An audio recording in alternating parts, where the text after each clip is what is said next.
जीवन के संगीत में आत्मा की स्वतंत्रता का बोध कैसे संभव है?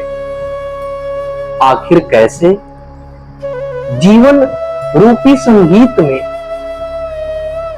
आत्म स्वतंत्रता की बोध का अनुभव किया जाए? मेरे प्रिय आत्ममन, अंधकार का अपना आनंद है,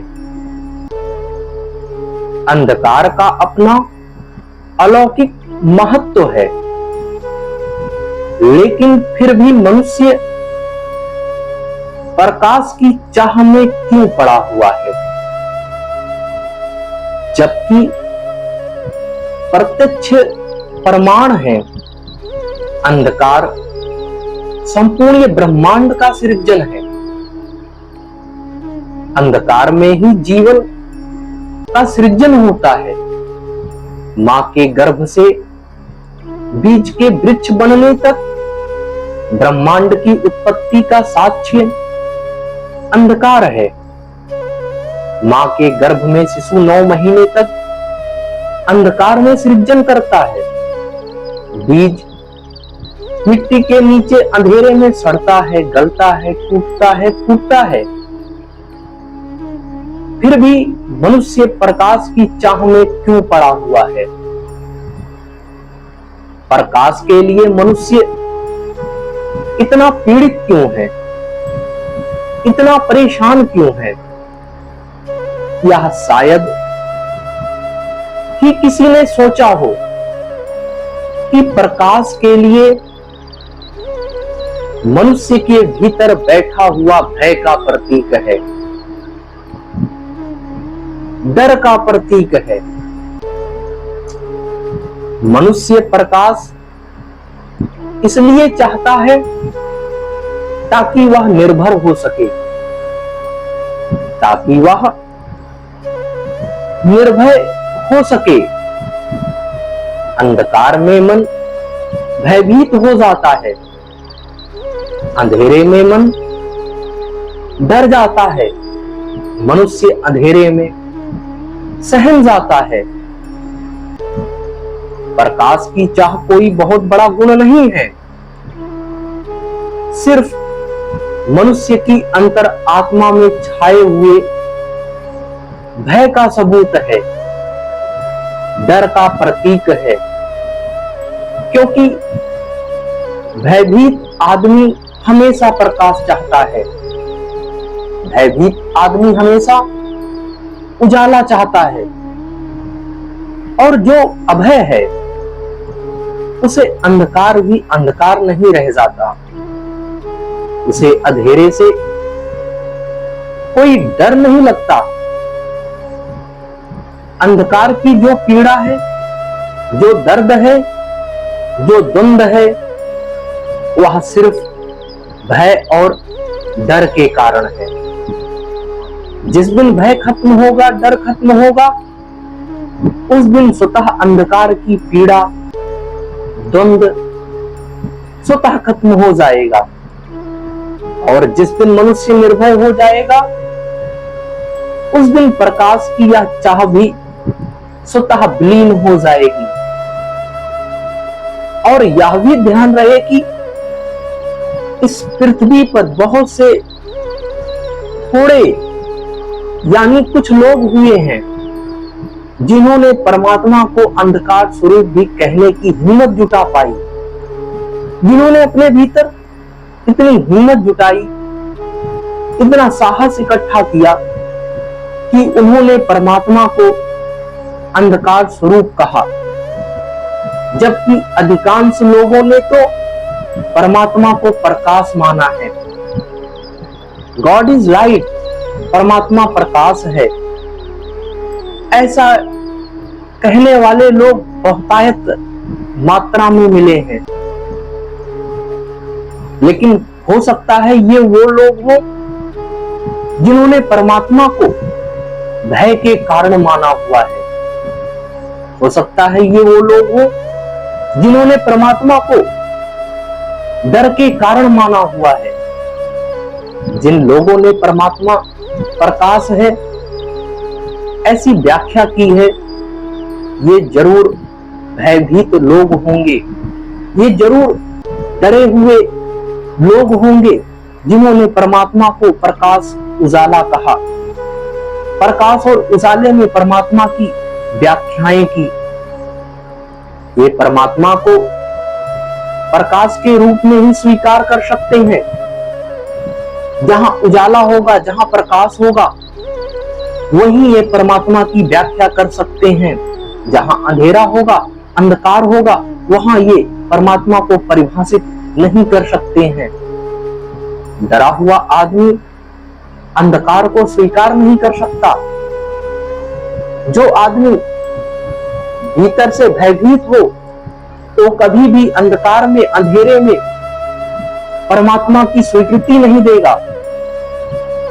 लेकिन बहुत कुछ थोड़े से लोगों ने यह भी कहा है कि परमात्मा परम अंधकार है, जबकि परमात्मा को परम अंधकार के रूप में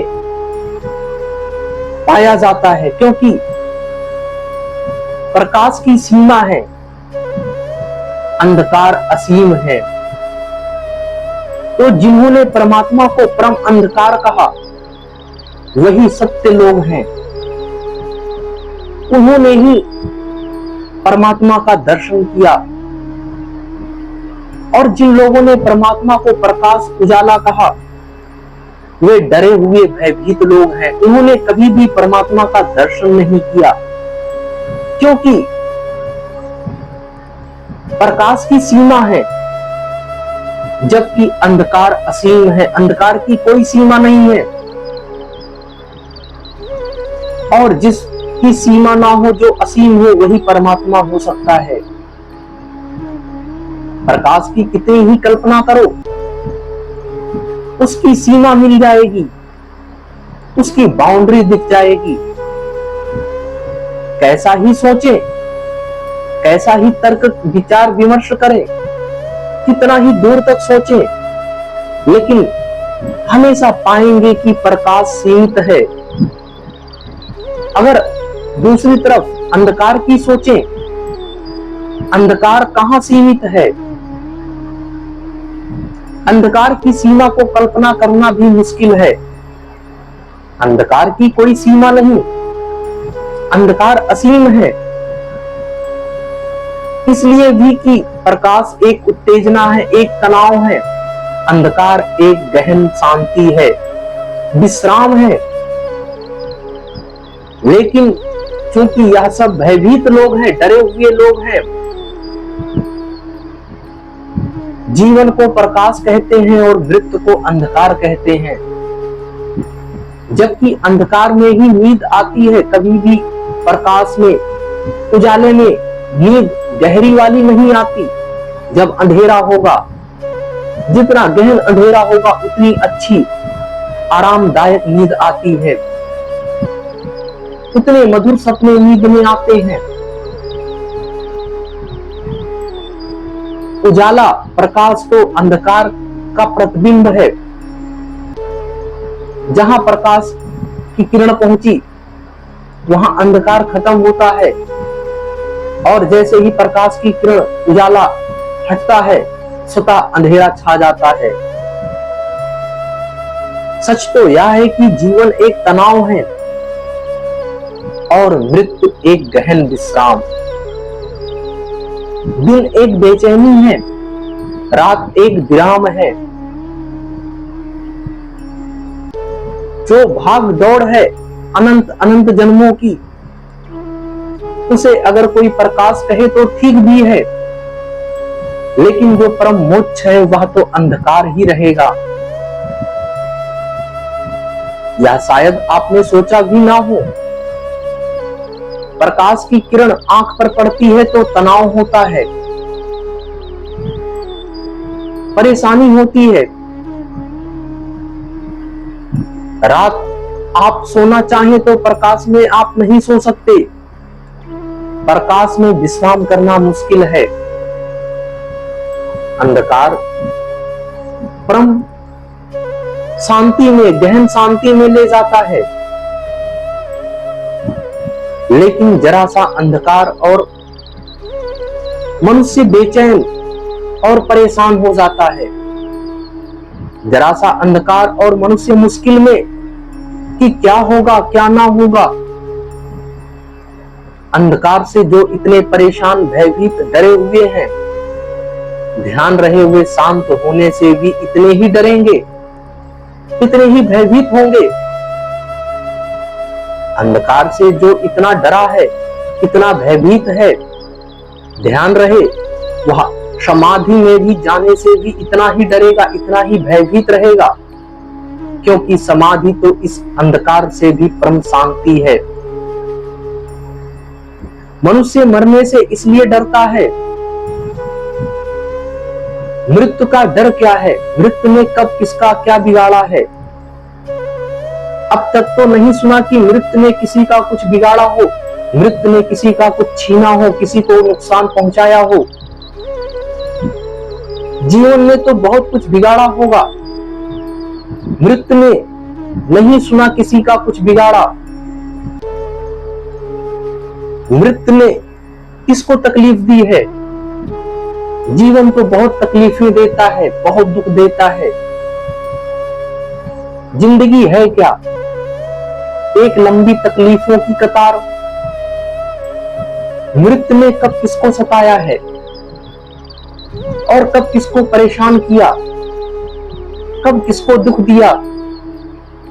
लेकिन मृत्यु से मनुष्य भयभीत है और जीवन को मनुष्य छाती से लगाए हुए है। जहां से दुख मिल रहा उसको मनुष्य छाती से लगाए हुए है, जहां से मनुष्य को कोई दुख नहीं मिल रहा उससे मनुष्य भयभीत है। और फिर मृत्यु परिचित भी नहीं है, और जो परिचित नहीं उससे डर कैसा? डरना चाहिए उससे जो परिचित हो, जिसे मनुष्य जानता ही नहीं, वह अच्छी है कि बुरी यह भी पता नहीं उसे। उससे डर कैसा? किस प्रकार का डर? क्यों डरा जाए उससे? डर मनुष्य का नहीं है, डर वही अंधकार में फिर खो जाने का है। मनुष्य को डर मृत्यु से नहीं लगता, मनुष्य को डर उसी अंधकार में खो जाने से लगता है। जिंदगी रोशन मालूम पड़ती है, सब दिखाई पड़ता है, परिचित पहचाने हुए लोग, अपना घर, मकान, गांव, रिश्तेदार, सगे संबंधी, सब दिखाई पड़ता है उजाले में। मृत्यु एक घनघोर अंधकार मालूम होती है, जहां खो जाने पर कुछ दिखेगा नहीं, ना अपने सगे साथी, ना मित्र, ना परिवार, ना प्रियजन, ना वह सब जो हमने बनाया था, वह सब खो जाएगा। और ना मालूम किस अंधकार में हम उतर जाएंगे। मन डरता है उस अंधकार में जाने से, और हमेशा डरता रहेगा उस अंधकार में खो जाने से। ध्यान रहे, अंधकार में जाने का डर एक और डर है, और वह डर है अकेले हो जाने का डर, कि अब आगे की यात्रा अकेली करनी है। मनुष्य को पता है रोशनी में मनुष्य कभी अकेला नहीं होता, उसको दूसरे लोग दिखाई पड़ते हैं, उसे और अन्य व्यक्ति मिलते हुए प्रतीत होते हैं। अंधकार में कितने ही लोग इस जगह बैठे हो, आप अकेले हो जाएंगे, दूसरा दिखाई नहीं पड़ता, पता नहीं है या भी नहीं है, इसका भी आभास नहीं होता है अंधकार में। अंधकार में हो जाता है आदमी अकेला, और आदमी को अकेला होना हो तो भी अंधकार में उतरना पड़ता है। ध्यान और समाधि और योग गहन अंधकार में प्रवेश की सामर्थ्य के नाम है। सो अच्छा हुआ कि है कि नहीं है प्रकाश, और बड़ी गड़बड़ हो गई कि 2-3 बत्तियां वह ले आया बाजार से, और उन बत्तियों को जला दिया कि उजाला बना रहे। अपरिचित है अंधकार, उसमें मनुष्य अकेला हो जाता है, सब खोया खोया लगता है, जान पहचान, जाना परिचित सब मिट गया लगता है। और ध्यान रहे, सत्य के रास्ते पर वही जा सकते हैं, सत्य के रास्ते पर वही चल सकते हैं जो परिचित को खोने की, जाने माने को छोड़ने की, अनजान में अपरिचित में वहां जहां कोई मार्ग नहीं, डंडे नहीं उतरने की जो क्षमता रखते हैं, वही सत्य में उतर पाते हैं।